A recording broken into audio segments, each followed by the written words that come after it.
bangun 1000 sekolah, kita butuh 4 triliun.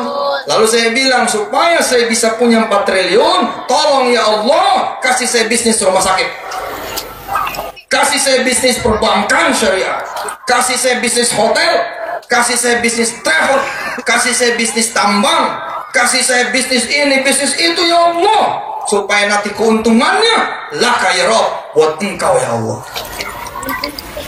Nggak dikasih loh, nggak dikasih, sampai niar yang nggak dikasih. Yang aneh tulis tuh, usaha ini usaha itu nggak dikasih. Nggak, punya umat. Nah, ini perbedaan persepsi.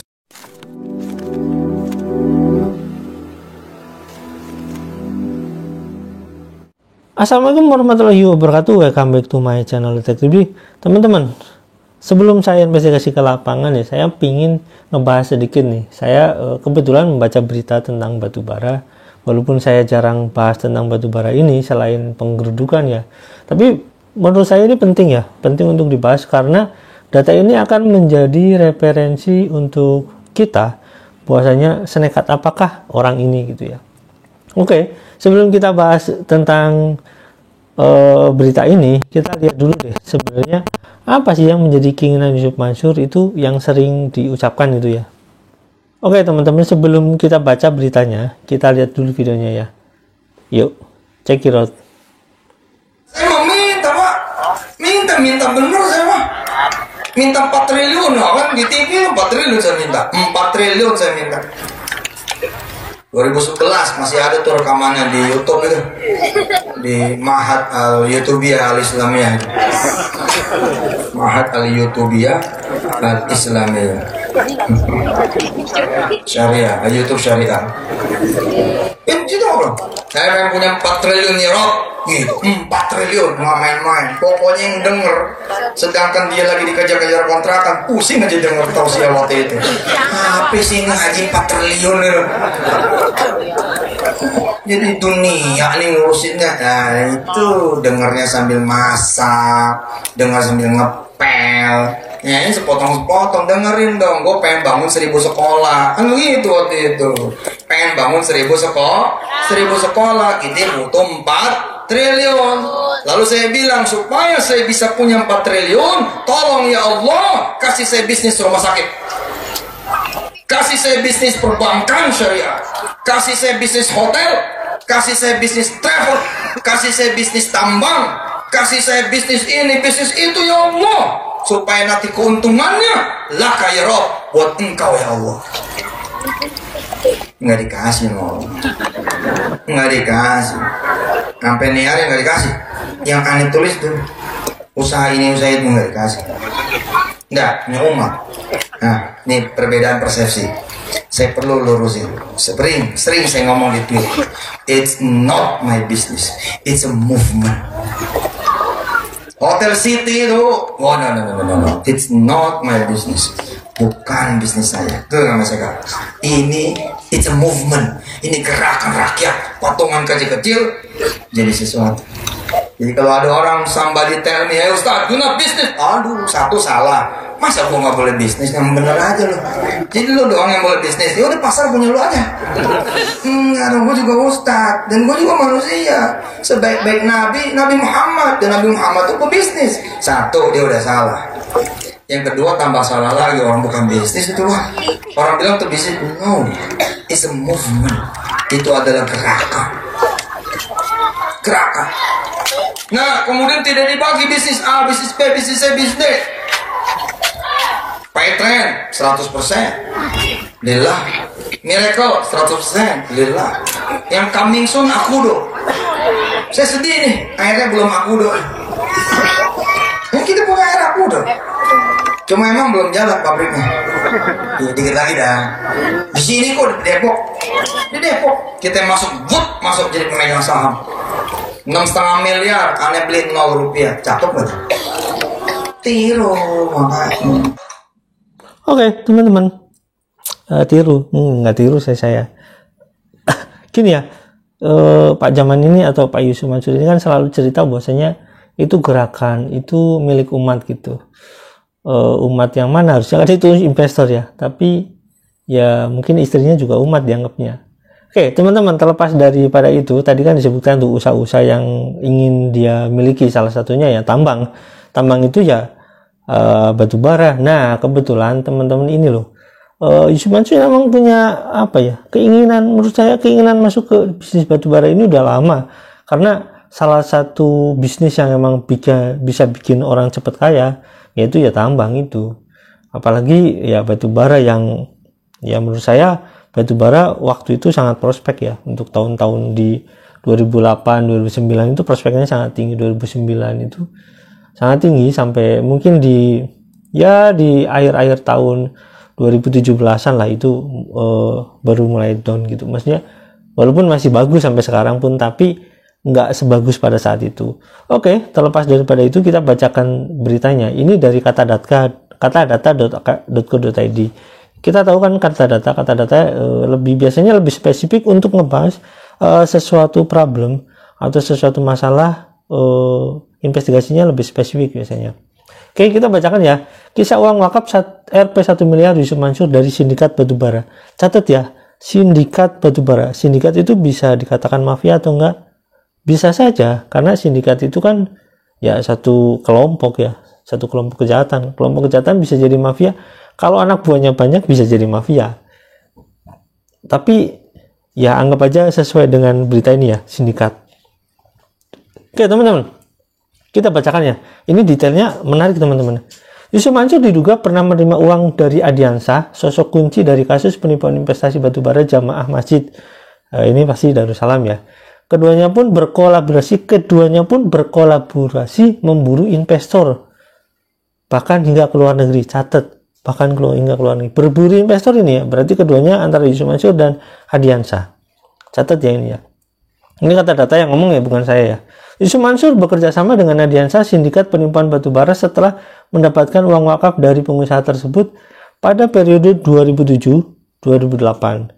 Makanya kasus investasi batubara Jabal Nur itu yang di Masjid Darussalam itu 2009.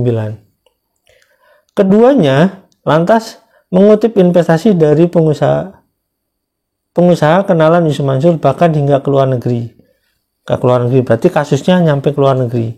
Cuma kasus yang luar negeri apakah bagaimana ceritanya ya nanti adalah ya. Belakangan diketahui Adiansah menggunakan dokumen palsu dalam menjalankan aksinya. Tetapi entah mengapa relasinya dengan Yusuf Mansur terus berlanjut setidaknya hingga kasus pemalsuan tanda tangan pada 2011. Oke, jadi Yusuf Mansur itu kemungkinan tahu ya. Karena kalau misalkan kasus 2018 kita tahu lah pokoknya. Saya nggak perlu menyebutkan itu, tapi kasus 2018 itu ada sampai Yusuf Mansur tahu kalau misalkan itu pakai dokumen palsu, tapi Yusuf Mansur di sini ya dikatakan ini masih tetap lanjut hubungannya. Menarik bukan? Oke. Presiden Direktur PT Adi Partner Perkasa. Jadi direktur utama ya. Saya tahu, saya punya datanya ini. Adiansah menjadi sosok kunci dalam dugaan kasus penipuan investasi batubara yang menimpa jamaah Masjid Darussalam Kota Wisata Bogor. Kasus ini bermula pada 2009 ketika Adiansah dan Yusuf Mansur menjajakan peluang investasi kepada para jamaah ya. Keduanya berhasil menjaring sekitar 250 orang investor dengan nilai investasi mencapai 55 miliar. Namun investasi macet di tengah jalan. Investor harus gigih jari karena tidak menerima pengembalian uang hingga saat ini. Oke, ini catatan media ya, harusnya hakim menjadi pertimbangan sebenarnya. Jaini Mustafa, salah satu seorang korban, akhirnya menggugat 5 pihak sekaligus. PT Adi Partner Perkasa, Adiansah sebagai direktur, Yusuf Mansur di situ di komisaris ya, BMT Madani Darussalam. BMT itu semacam koperasi ya teman-teman, yang belakangnya katanya syariah. Yayasan Darul Quran, ya ini yang salah mungkin Yayasan Darul Qurannya. Karena namanya bukan Yayasan Darul Quran ya. Namun dalam sidang selanjutnya pada Selasa 7/6 Adiansah sebagai sosok kunci justru mangkir. Sidang ditunda sampai tanggal 12 Juli 2002 kata Jaini kepada kata data. Nah, Adiansah bukan mangkir mungkin ya, mungkin nggak ketemu alamatnya. Modus Adiansah menggandeng salah satu petinggi Humpus untuk membuat dokumen-dokumen palsu. Ia juga melibatkan istri yakni Ana Rusana untuk memutar uang dari Humpus. Dalam perkara lain, Ardiansyah juga pernah tersangkut kasus penipuan jual beli properti senilai 52 miliar. Kali ini ia menggunakan perusahaan yang lainnya yakni PT Ras Megah Properti untuk menjalankan aksinya. Ini kasus lamanya ya, kasus Ardiansyah lamanya. Uang wakaf 1 miliar. Ini penting ya teman-teman ya. Ketika Ardiansyah bertemu dengan Yusuf Mansur pada periode 2007-2008 silam, ia sejatinya sedang berkasus dengan Humpus. Catat. Jadi sebelum ketemu dengan Yusuf Mansur sedang berkasus dengan Humpus. Namun Ardiansyah bergaya bak pengusaha sukses saat menemui sosok dai tersebut. Yusuf Mansur saat itu sedang di puncak popularitas. Koneksinya membentang luas hingga menjangkau para pengusaha sukses. Yusuf Mansur juga sedang merintis Yayasan Darul Quran ketika ia bertemu dengan Ardiansyah. Oke, ini Yayasan Darul Quran ditulisnya ya, begitu aja lah. Jadi ketika pengusaha itu mendatangi Yusuf Mansur dengan segepok uang, sang ustadz langsung tergiur. Nah, sang ustadz langsung tergiur teman-teman. Cuan ya. Sumber kata data bercerita, ini sumber. Jadi kata data mencari sumber mungkin ya. Saat itu Ardiansyah memberikan uang senilai 1 miliar. Ya, ini uangnya uang apa? 1 miliar ya. Uangnya uang haramkah? Uang korupsikah atau uang penipuankah? Catat ya. Ia memberikan saat itu Ardiansyah memberikan uang senilai 1 miliar kepada Yusuf Mansur. Ia menyebutnya sebagai wakaf untuk Yayasan Darul Quran. Tidak cuma itu, Ardiansyah bahkan juga mewakafkan satu kuasa pertambangan KP batubara di Tanah Bumbu, Kalimantan Selatan kepada Yusuf Mansur. Nih satu ya. Ini penting bahwasanya berarti kalau diwakafkan, saya nggak tahu jenis wakafnya seperti apa, atau surat wakafnya seperti apa, karena itu nantinya jadi wakaf produktif untuk Darul Quran. Nah itu ada suratnya atau enggak saya nggak tahu ya. Waktu itu Yusuf Mansur terlihat senang dan bersemangat sekali, kata sumber kata data yang mengetahui transaksi tersebut. Berarti orang ini juga salah satu saksi dalam pemberian itu ya. Berarti kata data itu mencari saksi ini dengan detail. Yusuf Mansur menerima uang kaget itu tidak bisa menyembunyikan kekegumannya terhadap Ardiansyah. Kepada para koleganya Yusuf kerap memuji Ardiansyah sebagai pengusaha muda yang sukses. Kedekatan keduanya kian berlanjut hingga urusan bisnis. Ardiansyah pun merayu Yusuf Mansur untuk ikut trading batubara. Ya, jual beli batubara. Silo oleh pesonanya, Yusuf Mansur lantas memperkenalkan kepada para pengusaha lain. Menurut sumber kata data, awalnya banyak orang meragukan Ardiansyah, namun karena ada Yusuf Mansur, mereka pun percaya begitu saja. Ardiansyah lantas mendirikan PT Adipatan Perkasa untuk mengumpulkan investasi tersebut. Yusuf Mansur didapuk sebagai komisaris utama di perusahaan itu. Keterlibatan Yusuf Mansur di jajaran pengurus perusahaan membuat sejumlah pengusaha akhirnya bergerak ikut menyetorkan modalnya. Jumlah bervariasi mulai dari 1 miliar hingga 2 miliar. Yusuf Mansur bahkan sempat meminta koleganya untuk mencairkan penanaman modal dari luar negeri atau dari luar negeri kasusnya. Berarti yang di luar negeri pasti kasusnya cukup tinggi ya. Biasanya intensitasnya cukup tinggi kalau dari luar negeri karena berhubungan dengan ya mungkin di sana kan ada ya otomatis ya di sana kan ada kantor kedutaan yang biasanya menjembatani gitulah. Intinya seperti itulah. Salah satu investor yang dihubungi kata data bercerita ia sempat menyambangi sejumlah penanaman modal dari luar negeri, beberapa diantaranya terkait untuk ikut menanamkan modalnya di bisnis Ardiansyah. Para calon investor itu bahkan sempat mengunjungi KP Batubara Tanah Bumbu bersama Ardiansyah dan Yusuf Mansur. Nah ini pentingnya, bersama Ardiansyah dan Yusuf Mansur. Berarti mereka pergi bareng-bareng. Berarti pada saat itu ada Yusuf Mansur, tapi di foto ya kalian lihat sendirilah. Gunakan dokumen palsu. Kejanggalan mulai terkuak saat calon investor menelisik dokumen perusahaan. Notaris yang bertugas mendapati dokumen KP batubara yang diberikan Ardiansyah ternyata palsu. KP-nya ya, bayangin KP-nya. Jadi dokumen KP itu milik orang lain. Terus dihapus dan diganti jadi nama dia, kata sumber tersebut. Mendapati kecurangan itu, para calon investor lantas mundur teratur, termasuk pemodal dari luar negeri. Beberapa pengusaha yang terlanjur menyetorkan uang cuma bisa pasrah. Mungkin buat mereka uang segitu dianggap resiko bisnis, kata sumber tersebut. Ya, mungkin yang di luar negeri resiko bisnis ya. Salah satu orang dekat Yusuf Mansur bercerita, ia sebetulnya sudah memperingatkan sang ustadz terkait sepak terjang Ardiansyah, bukan cuma sekali, 2 kali. Saya bilang ke Pak Ustadz, Ardiansyah itu sindikat penipuan, katanya kepada kata data. Jadi jelas ya bahwa sumber dari informasi ini adalah orang dekat Yusuf Mansur menurut kata data. Namun entah bagaimana ceritanya, relasi Ardiansyah dan Yusuf Mansur justru terus berlanjut. Pada Juni 2009, Yusuf Mansur bahkan memperkenalkan koleganya itu kepada ratusan jamaah Masjid Darussalam. Berarti cuan ya. Pada jamaah sejatinya tidak mengenal Ardiansyah, namun karena ada nama Yusuf Mansur di perusahaan itu, para investor pun tergoda menyetorkan uangnya. Salah satu persatu para jamaah pun mulai ikut berinvestasi, jumlahnya bervariasi mulai dari puluhan juta hingga miliaran rupiah. Ardiansyah juga sempat memboyong para jamaah ke lokasi tambang di desa Sungai Cuka, Kecamatan Satul, Kabupaten Tanah Bumbu, Kalimantan Selatan. Namun saat itu Yusuf Mansur tidak ikut serta. Nah, yang berarti dengan jamaah Darussalam Yusuf Mansur nggak ikut, tapi dengan yang dari luar negeri atau saya nggak tahu dari mana ikut. Jika di total PT Adipati Perkasa berhasil meraup 55 miliar dari 250 orang jamaah hanya dalam waktu 6 bulan saja. Terkait relasinya dengan Ardiansyah, Yusuf Mansur pernah memberikan klarifikasi saat wawancara dengan TV One pada Februari silam. Mana tahu juga saya kalau dia Ardiansyah penipu, katanya. Kan sudah diingatkan ya. Ya begitulah. Cuan sih masalahnya. Kata data sudah mencoba menghubungi Yusuf Mansur dan orang terdekat untuk meminta konfirmasi. Namun Yusuf tidak pernah membalas pesan dari redaksi. Ingat, Yusuf Mansur tidak pernah balas ya. Kuasa hukum Ari Sunarya juga enggak memberikan pernyataan, ya begitulah. Salah satu hal yang pasti hubungan keduanya mulai merenggang ketika Ardiansyah memalsukan tanda tangan Yusuf Mansur sebagai komisaris utama PT Adipati Perkasa. Kala itu Ardiansyah mengajukan bank garansi kepada Bank Niaga untuk membiayai investasi batubara. Bank garansi, jadi ya katanya memalsukan sih, tapi walau alam. Agar dimudahkan, pihak Bank Ardiansyah lantas menggunakan tanda tangan Yusuf Mansur dan Muhammad Syakir Syula dalam kapasitasnya sebagai komisaris. Belakangan dalam sidang putusan PN Jakarta Selatan pada 27 Maret 2012, kedua komisaris itu dibebaskan.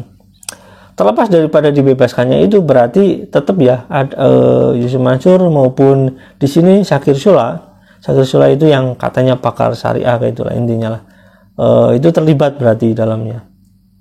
Walaupun kalau misalkan Syakir Syula mengaku nggak terlalu dekat atau bagaimana, tapi kalau terlibat dalam satu kegiatan investasi, kegiatan usaha, ya sedikit-sedikit ya terlibat tetap, walaupun cuma secuil itu.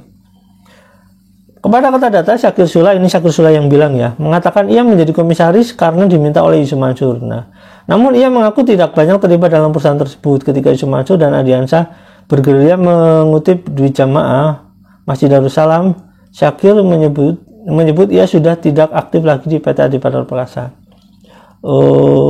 Ya saya nggak tahu lah. Waktu itu saya kaget karena tiba-tiba dapat panggilan kasus tanda tangan Bank Niaga. Saya juga tidak mengikuti lagi sejak ketahuan kalau Ardiansyah itu penipu, katanya singkat. Terkait dengan kasus investasi batubara, Yusuf Mansur pernah melakukan klarifikasi melalui kanal YouTube miliknya soal tipu menipu. Mah kagok, soal batubara saya dibilang nipu, kagak, dari dulu malah saya ngalah mulu, ikut bayar berapa orang, malah ada satu orang 23 miliar kata Yusuf Mansur Desember silam. Nah teman-teman, ini saya udah dulu ya karena ini terlalu panjang. Nah, jadi akan saya lanjutkan dengan data yang akan saya munculkan nantinya. Dengan data yang saya munculkan yang terkait dengan ini. Untuk mencari data, tentu datanya udah ada di saya sebagian, dan saya akan cari data lebih tentang ini ya. Termasuk di sini ada komisarisnya yang lain juga selain Yusuf Mansur. Di sini kan ada Muhammad Syakir Syula ya. Saya juga coba teliti dulu karena akan lebih baik kita bongkar dulu.